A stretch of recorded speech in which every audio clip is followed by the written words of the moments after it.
gostaria de agradecer ao Emanuel, né? E pedir assim, para começar, então, Emanuel, fazer uma apresentação geral sobre o momento, assim, poder falar para nós aí, quais são os direitos que a gente está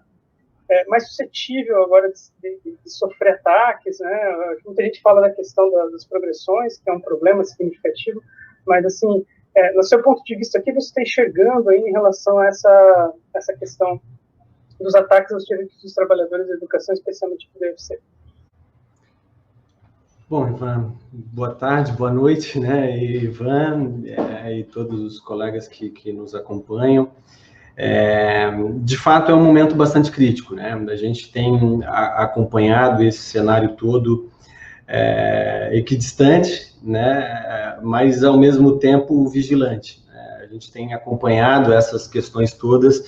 e tudo isso tem gerado bastante preocupação.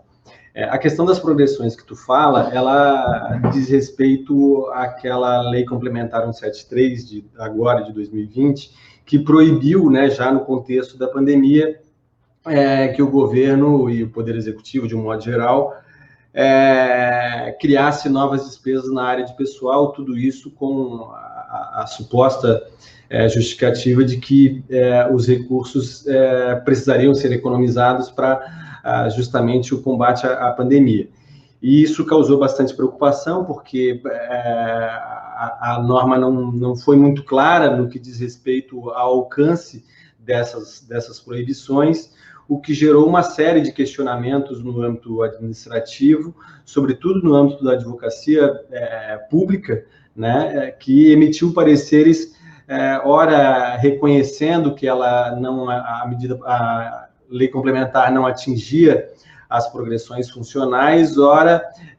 dizendo que ela atingia, enfim, até que mais recentemente um parecer no Ministério da Procuradoria-Geral da Fazenda Nacional, parecer SEI 9357 agora de 2000, agora do final de julho, na verdade, acabou por resolver essa situação, deixando claro que na interpretação da Procuradoria essa lei complementar não atingiria as progressões, de tal sorte que os servidores que, neste momento agora de pandemia, ou no momento enquanto vigorar essas restrições impostas pela lei complementar, preencherem os requisitos para essas progressões e promoções, a rigor, de acordo com esse parecer, terão direito a essas progressões e promoções, uma vez que a lei complementar não faria essa restrição. E assim seria em todas as outras garantias e direitos que os servidores têm,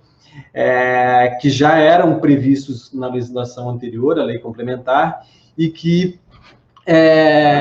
só estavam na dependência do cumprimento dos requisitos necessários ao exercício desses direitos, né? Isso também vale, por assim dizer, em relação às licenças para capacitação e afastamentos para pós-graduação,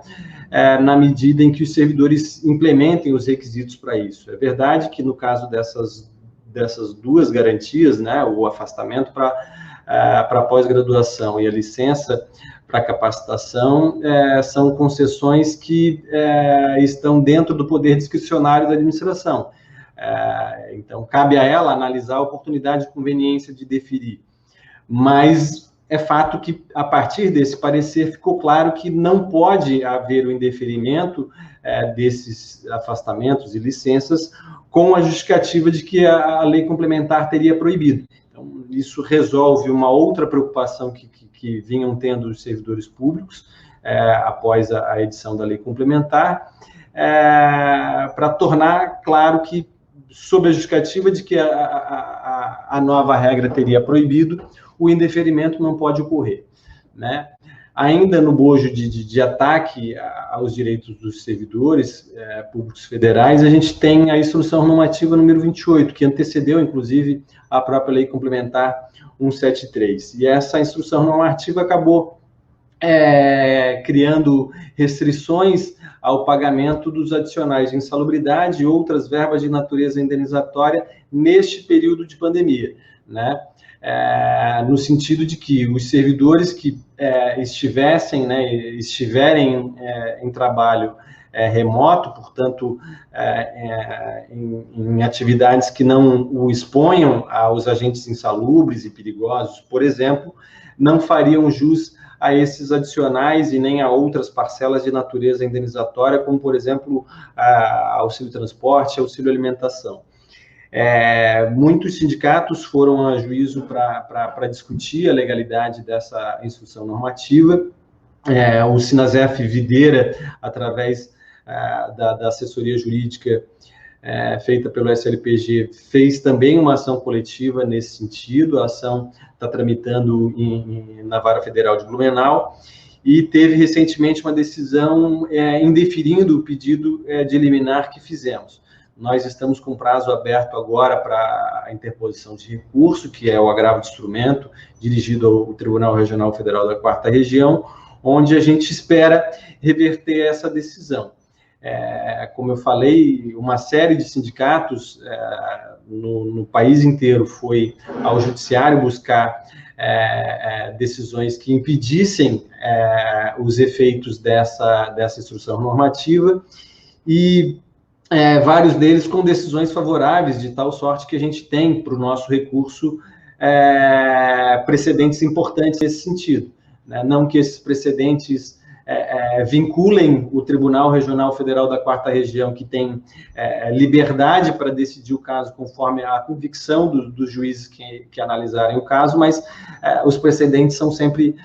importantes nessas discussões, né?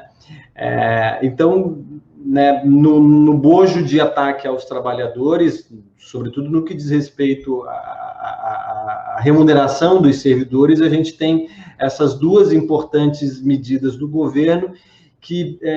pelo menos em relação à Lei Complementar 173, a gente já tem um parecer importante da Procuradoria-Geral da Fazenda Nacional, que assessora o Ministério da Economia, que hoje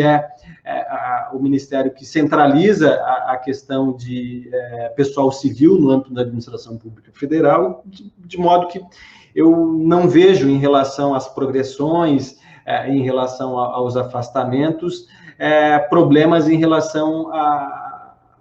a essa situação. Mas, em relação à instrução normativa, ela já está em vigor, a número 28 de 2020, e a gente só vai conseguir sustar os seus efeitos na medida em que tenhamos sucesso na ação judicial que estamos trabalhando, né, no caso do Sinasef Litoral.